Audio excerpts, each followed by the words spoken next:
Bismillahirrahmanirrahim. Alhamdulillah. Wassalatu wassalamu ala rasulillah wa ala alihi wa man tabi'ahum bi ihsanin ila yaumiddin. Teman-teman sekalian yang saya banggakan, terima kasih atas waktunya. Di video ini saya membuat khusus untuk teman-teman yang sementara mengerjakan tugas akhir, yaitu mahasiswa STIMIK Tidur Mandiri angkatan 2016. Video ini dibuat dengan tujuan yaitu menjelaskan kepada teman-teman tentang satu hal yang menurut saya sangat penting teman-teman sekalian pahami sebelum menulis proposal penelitian. Satu hal yang saya maksud itu adalah pertanyaan apa yang harus dilakukan sebelum menulis latar belakang.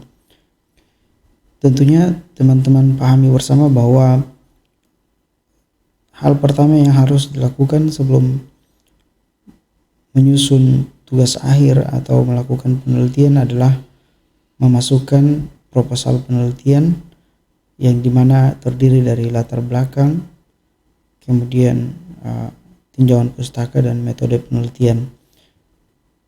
Salah satu kendala yang biasanya dialami adalah pada saat menulis latar belakang. Dan itulah yang menjadi alasan mengapa saya membuat video ini. Jadi di dalam video ini saya akan menjawab apa yang harus dilakukan sebelum menulis latar belakang, dengan tujuan agar supaya teman-teman bisa memahaminya dan mengaplikasikannya sehingga bisa menulis latar belakang.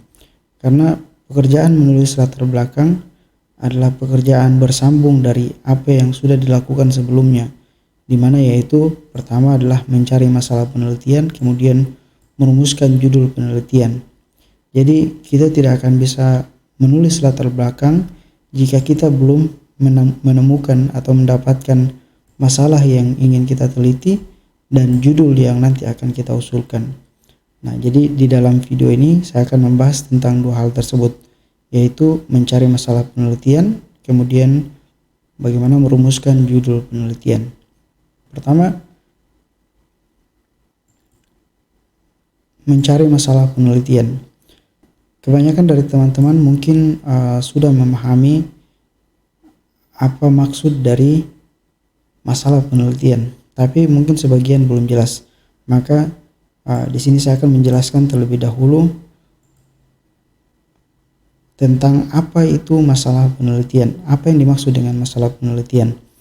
Menurut Kamus Besar Bahasa Indonesia, masalah adalah sesuatu yang harus diselesaikan, dipecahkan, atau soal dan persoalan.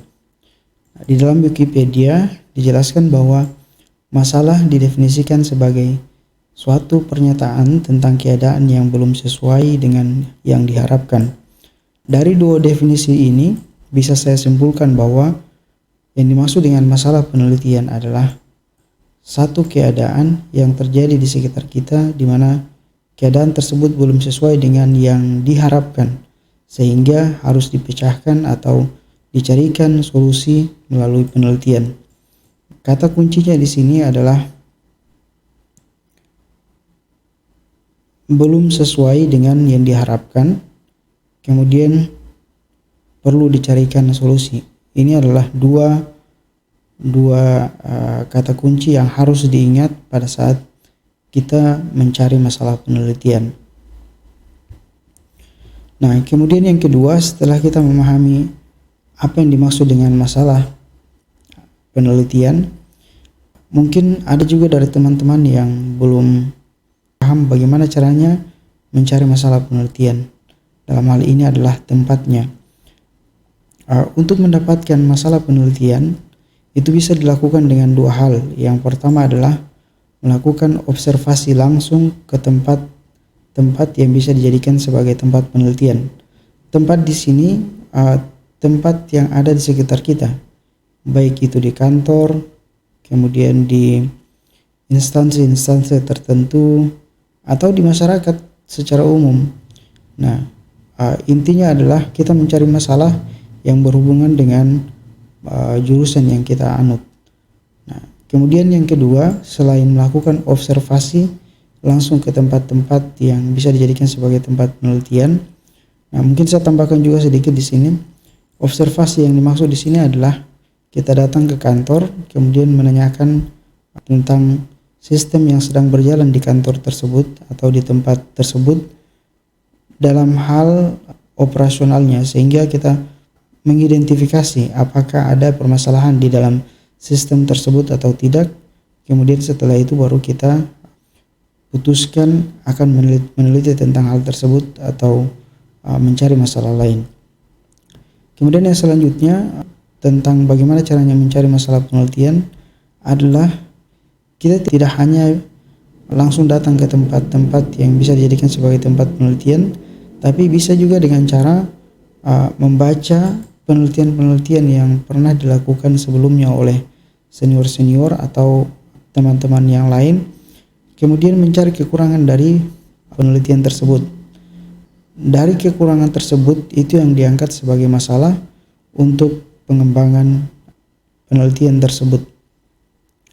Jadi bisa kita lakukan dengan dua cara dalam hal mencari masalah penelitian.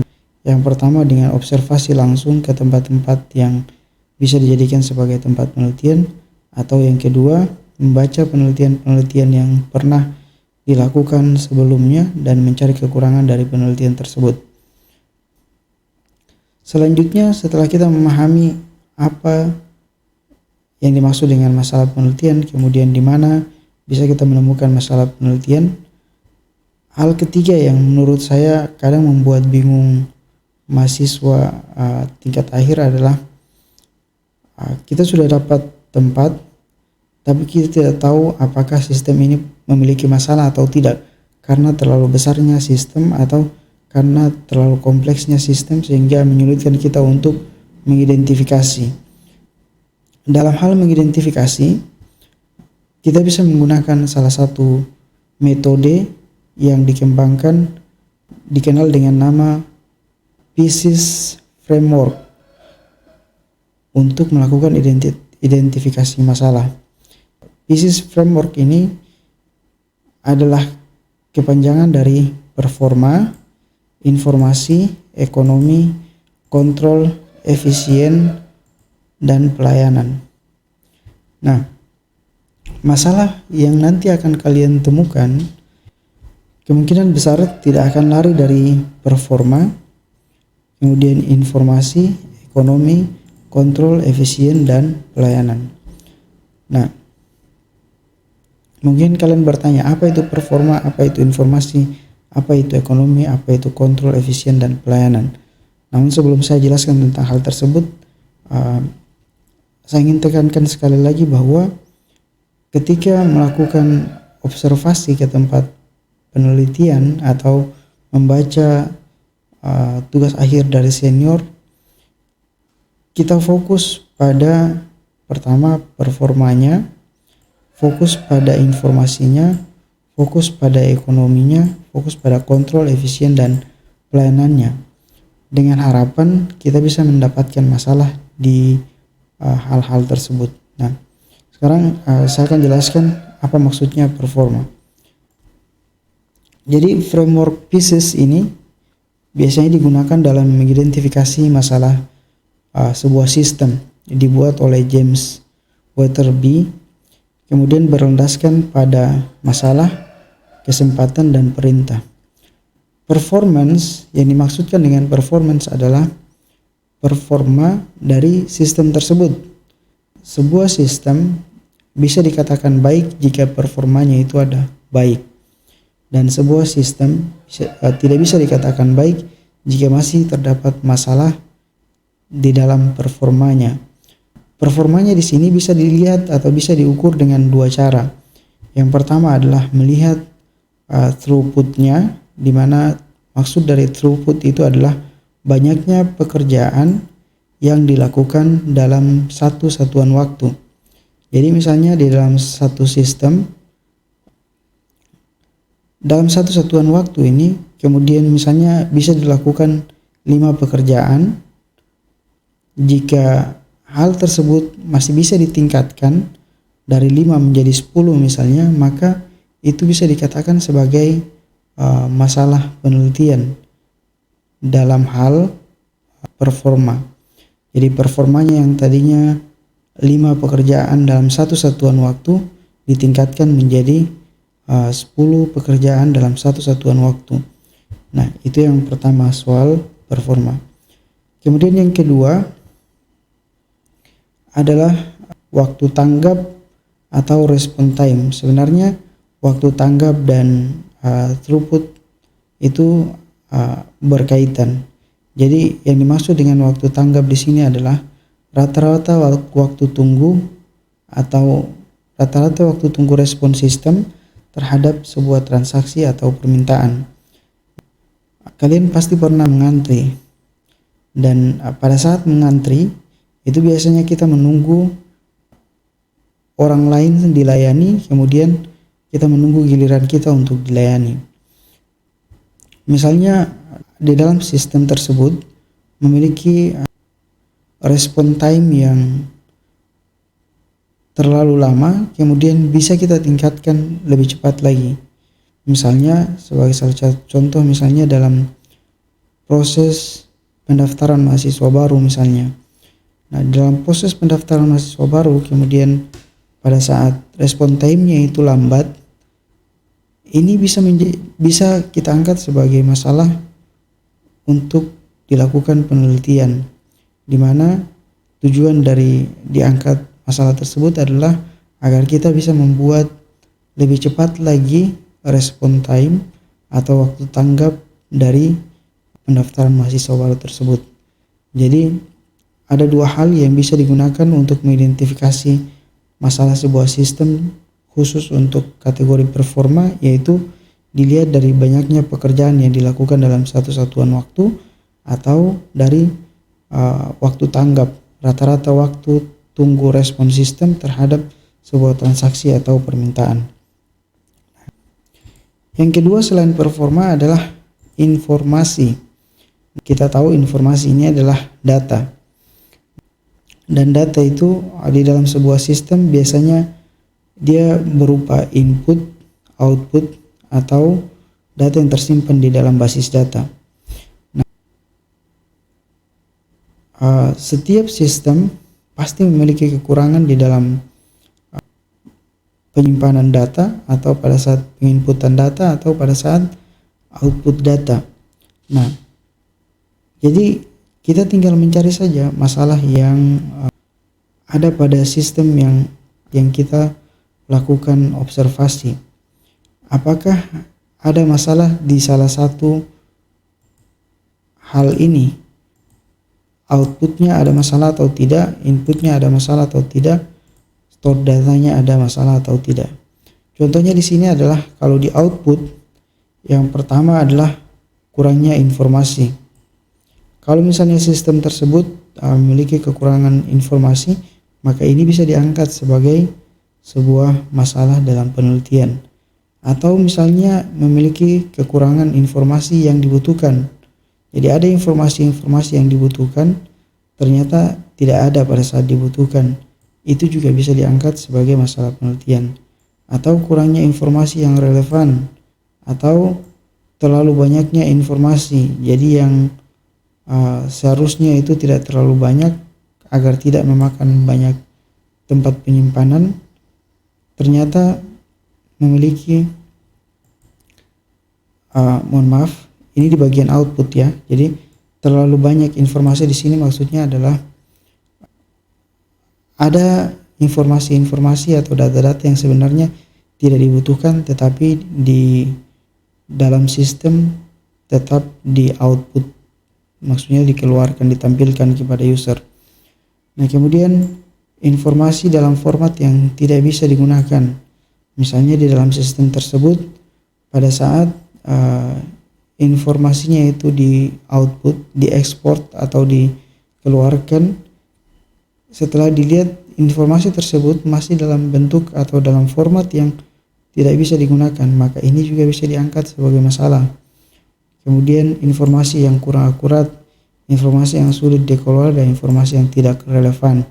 Ini adalah masalah-masalah yang bisa diangkat dan kemudian dijadikan sebagai topik penelitian kita. Atau misalnya di bagian input ternyata datanya itu tidak tersimpan, datanya tidak tersimpan di waktu ketika dibutuhkan, atau data tidak tersimpan dengan akurat, masih memiliki beberapa kesalahan dalam pengetikan atau mungkin dalam import. Data sulit ditangkap, data disimpan secara berulang, data yang sama tersimpan lebih dari satu kali, terlalu banyak data yang disimpan, data yang ilegal disimpan, dan seterusnya. Jadi yang kedua, untuk hal informasi selain output adalah input. Nah, dan dalam input itu ada 7 poin ini yang bisa digunakan untuk mengidentifikasi masalah di sistem yang kita observasi tersebut.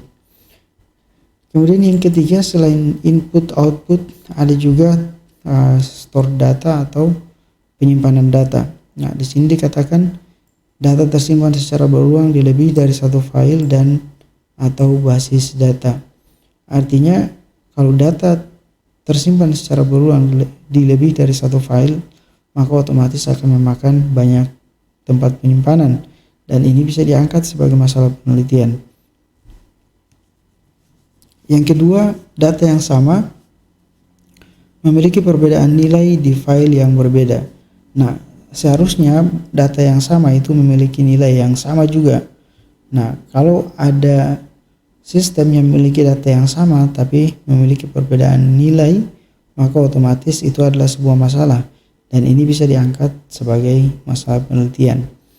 Kemudian yang ketiga, data yang tersimpan tidak akurat. Sekali lagi, ini adalah masalah. Data tidak aman terhadap kecelakaan atau kerusakan. Ini juga adalah masalah. Data tidak terorganisir dengan baik. Ini juga ada masalah. Data tidak fleksibel, data tidak bisa diakses. Dan ini adalah masalah untuk kategori data stored atau tempat penyimpanan data. Nah, jadi di dalam framework pieces ini, di bagian information atau di bagian data itu ada output, input, sama store data yang bisa kita gunakan untuk mengidentifikasi masalah di dalam sebuah sistem. Nah, kemudian yang ketiga, selain performance dan information, yang ketiga adalah economics. Economics yang dimaksud sini adalah berhubungan dengan uang. Maksudnya berhubungan dengan pertama cost atau pengeluaran, kemudian yang kedua profit atau pendapatan. Nah, di dalam sebuah sistem biasanya dibuat khusus untuk di dalam sebuah sistem, sebuah perusahaan biasanya membuat sebuah perusahaan biasanya membuat sebuah sistem untuk menjamin dua hal ini. Yang pertama adalah cost, kemudian yang kedua adalah profit. Cost atau pengeluaran dan profit adalah pendapatan. Nah, dalam konteks masalah, yang dikatakan masalah itu ketika pengeluarannya tidak diketahui. Maksudnya di dalam sebuah sistem ada anggaran-anggaran yang digunakan misalnya tetapi tidak tercatat. Nah, ini yang dimaksud dengan masalah karena pengeluaran tidak diketahui. Kemudian yang kedua adalah pengeluaran tidak terlacak atau tidak tercatat. Yang ketiga adalah pengeluaran terlalu besar. Jadi uang atau modal yang digunakan itu terlalu besar, sehingga itu akan berpengaruh pada sisi ekonomi. Masalah tersebut akan berpengaruh pada sisi ekonomi dari sistem tersebut. Yang kedua, ini bukan masalah, tapi ini adalah kesempatan. Jadi di bagian profit atau pendapatan, yang pertama adalah menjangkau pasar baru. Artinya, kalau sistem yang lama tidak bisa menjangkau pasaran baru, maka otomatis itu adalah sebuah masalah yang bisa kita gunakan untuk melakukan penelitian. Dan hasil dari uh, penelitian tersebut adalah menjangkau pasaran baru. Kemudian yang kedua adalah pengembangan pasaran yang ada. Kemudian yang ketiga adalah peningkatan pesanan. Nah, mungkin saya tidak akan jelaskan secara panjang lebar, jadi jika ada teman-teman yang ingin menanyakan silakan ditulis di kolom komentar.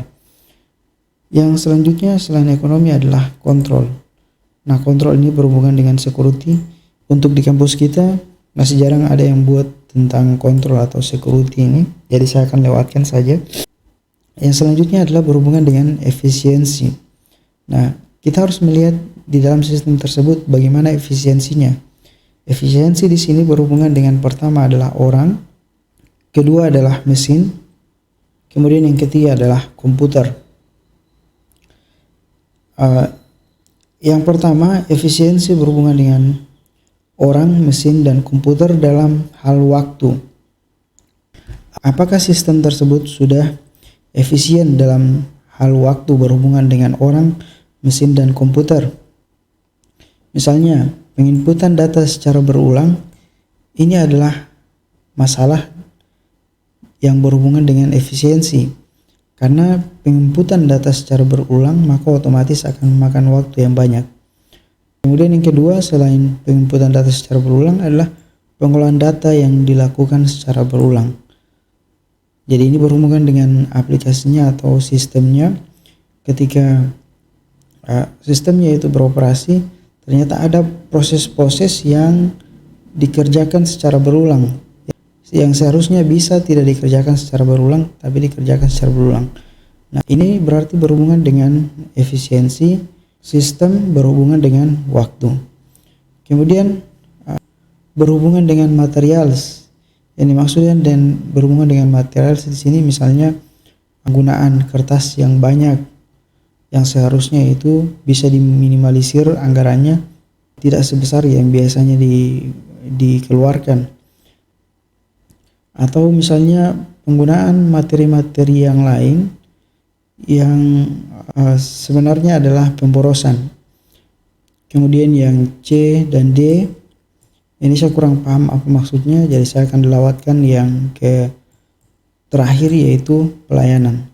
Nah, pelayanan ini kita paham semua bahwa yang namanya pelayanan itu berarti berhubungan dengan bagaimana sistem tersebut melayani pelanggan atau melayani orang-orang yang berhubungan dengan sistem tersebut. Nah, di bagian A di sini dikatakan bahwa sistemnya itu memproduksi hasil yang tidak akurat. Berarti ini adalah masalah yang bisa dijadikan sebagai bahan untuk penelitian. Kemudian yang selanjutnya adalah sistem memproduksi hasil yang tidak konsisten. Kemudian sistem memproduksi hasil yang tidak dapat dipertanggungjawabkan. Sistem tidak mudah digunakan. Karena tidak mudah digunakan, maka otomatis itu berhubungan dengan pelayanan. Sistem tidak mudah dipelajari atau sulit dipelajari. Yang selanjutnya adalah sistem yaitu aneh ketika digunakan dan seterusnya. Jadi ini adalah framework PISIS. Sekali lagi buat teman-teman yang mungkin ingin menanyakan, silahkan ditulis di kolom komentar. Insyaallah akan saya jawab semampu saya. Nah, ini adalah framework PISIS yang bisa kita gunakan untuk mengidentifikasi masalah sistem. Mendapatkan masalah, kemudian sudah diidentifikasi, maka langkah selanjutnya adalah merumuskan judul penelitian. Nah, dan judul penelitian menurut saya pribadi adalah bukan hal yang sulit. Kalian bisa lakukan selama masalahnya jelas, kemudian teknologi apa yang akan digunakan juga jelas. Jadi untuk merumuskan judul, Saya rasa teman-teman semua sudah paham, jadi tidak akan saya bahas lagi. Nah, jadi seperti itu jawaban dari apa yang harus dilakukan sebelum menulis latar belakang, yaitu pertama mencari masalah penelitian, kemudian merumuskan judul. Nah, nanti pada saat masuk pembahasan tentang bagaimana menulis latar belakang penelitian, kita tidak akan bingung lagi karena kita sudah paham apa masalah-masalahnya, dan kemudian kita sudah paham apa tujuan dari penelitian kita. Oke, video ini sampai di sini dulu. Sekali lagi terima kasih atas waktunya. Semoga teman-teman sekalian dimudahkan dalam proses penyusunan tugas akhir ini. Amin. Sampai jumpa di video berikutnya.